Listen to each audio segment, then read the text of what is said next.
First and last name, please, sir. Rob Freyer, F-R-E-Y-E-R, First Assistant DA, San Jacinto County, Texas. Okay, what's the latest, sir?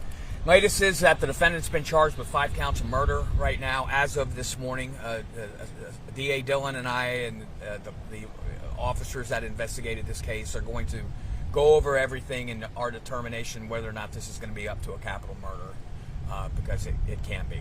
And walk us through how that determination works. We're going to weigh everything and see what we have. You know, there are a number of ways that a capital murder can be committed in Texas. You know, murder of a police officer, murder of a child, murder of more than one person in the same episode, murder for hire, things like that. So we believe the murder in the course of committing a felony. We believe that some of those facts, based upon our investigation, will fit into the statutory definition of what a capital murder is. And what is the, I guess for lack of a better term, advantage of charging capital murder versus 5 counts of murder in this case? He's eligible for the death penalty.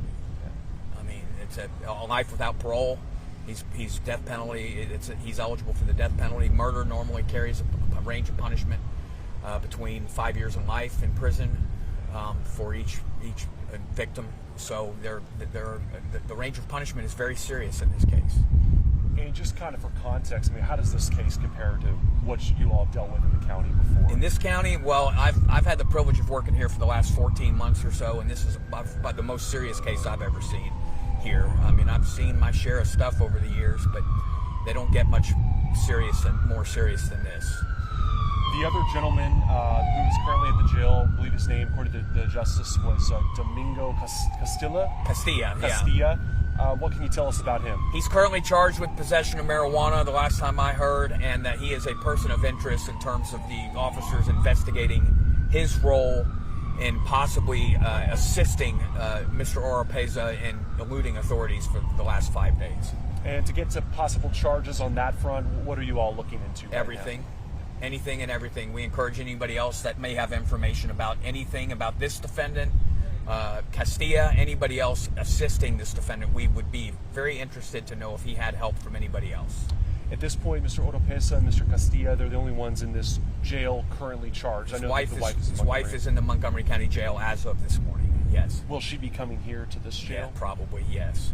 That's where she's going to be facing charges here, so my guess is that she will be transported here. She was arrested in Cut and Shoot, which is in Montgomery County, which is why she was booked into their jail yesterday.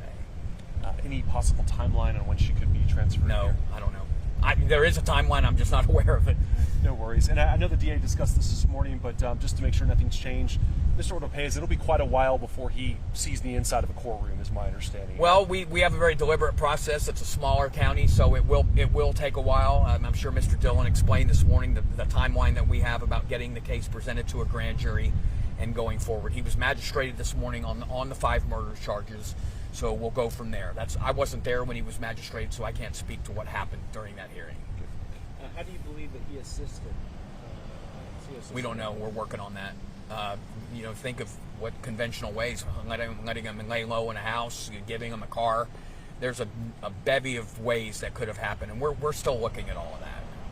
So still no indication on how he ended up from the scene of the crime out to Cut and Shoot? Your guess, no. In terms of the hundreds of officers that worked so hard on this case chased down every lead that led them, like Sheriff Capers said last night, led them all over the country. We looked at everything. We took every lead seriously, and we will continue to do so in terms of anybody that might have information about who assisted this defendant in eluding capture for this horrible, tragic case. Yes, sir. Really appreciate your time. No problem.